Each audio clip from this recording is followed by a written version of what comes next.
Right, TB here in the shed. Got the tanker here in front of me. This thing's got 84,000 kilometres or something on it. A few people have asked why did I put the tanks on the oldest bike, like this is first registered one in Australia. Why did I put the tanks on it? Well, complete faith in it. There's no reason to say it's not. It's showing us nothing to say that there's an issue. So anyway, I'm going to do raw here. Suspension linkages, never been greased.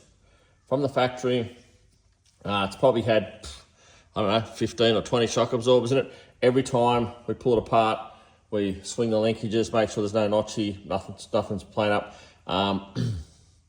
If you know me, you know I scout round the wreckers, and when stuff comes up for sale, I buy them. There's a suspension linkage there. It's out of a bike that's done 800 Ks or something. You can tell by the marks on the bottom of it there.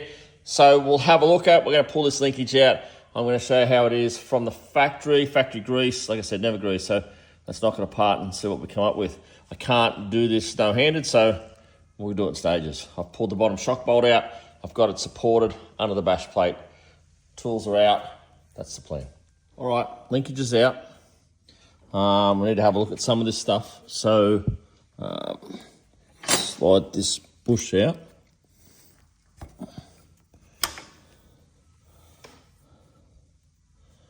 Well, there's no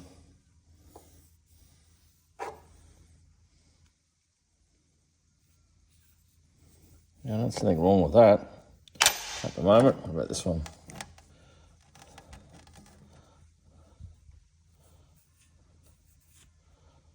There's nothing there with your nail.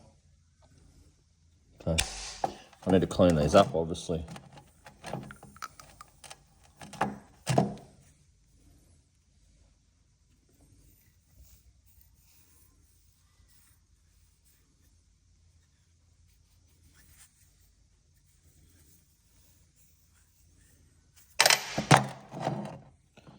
Yeah, it's not grease sitting in there. It's not oozing out, but damn, them seals have done well.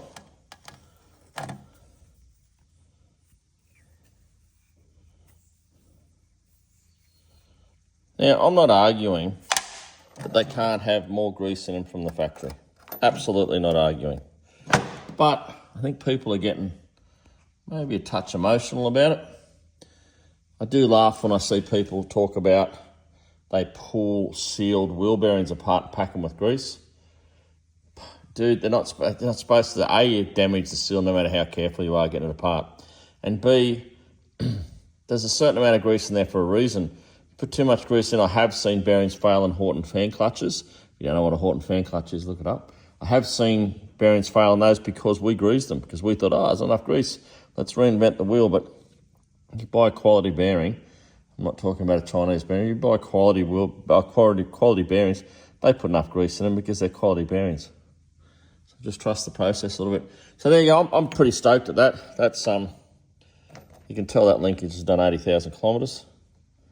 It says it's been rubbing against the plastic here. I know other people get emotional about that as well. This is a new bash plate that came with the big tank. But yeah, look, you know what? We'll put that together. We'll give it a clean up. We'll put some new grease in it. And we'll put it back together. I'm replacing nothing. I don't see any reason. That linkage can go back in the drawer. And when you wonder why I have that, I have lots of little things that sometimes I buy. You know, there's a brake caliper here that was for sale. Yeah, that's a new one. Don't do it, but that's a second-hand one. And I buy some bits and pieces. If I see them pop up, there's a radiator over there in the shelves and stuff, because it popped up and I thought, geez, I'll grab one of those quickly just in case, because you never know. But anyway, on the whole, you know what? I'm going to put this back together, tighten it back up. I'll clean it up, put some grease in it, put it back together, tighten it up, and run it. I'm really happy with that. Just while I'm here, I want to cross off a couple of things. I see people talking about stronger bolts, top shock bolt. If you need to replace the top shock bolt in a Tenere, you need to get your suspension done first. This bottom bolt, people talk about this shoulder being too short. Again, you can go through here, that shock absorber I don't know when this shock absorber, we've got so many shock absorbers, who knows how many kilometres they've done or whatever. We've got rebuilt shocks here. We've got shocks we bought second hand, so shock springs, etc. We've got our own spring compressor there, so you know we've got that stuff here. So the shocks are done, lots of ins and outs with our testing. So yeah, I'm stoked with that. Yes, they could have more grease from the factory, but it's not the whole emotional thing that people make out. Oh, one thing I do want to talk about is I see people say, oh, these bolts are rusty. So the bolt's a bit manky and a bit rusty. And it's got nothing to do. That bolt goes in that. Goes inside of that.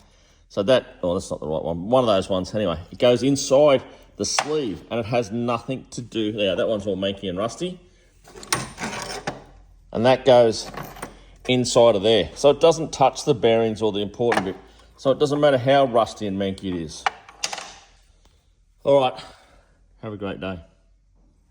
I should have shown this at the start, but I know there was no play. I've got this off the ground and I had a bar under here and this is all back together and there's no play, all right? Just lifting this bar up and down and there's no play. Don't get too caught up in the height. They're pretty good. So out of the box, but yeah, they could do with more grease in them. Just remember too, this is the first one in Australia, and these early ones were made in France, and they were notorious. Well, they were notorious on Facebook for not having enough grease. That linkage has never been out. Certainly hasn't been out of up there, there, or like I said, the one up in there. The shock one's been out a few times, but I never pushed it out, never had time. So yeah, there you go. I hope that dispels any rumours, and that can go back in the drawer for another day.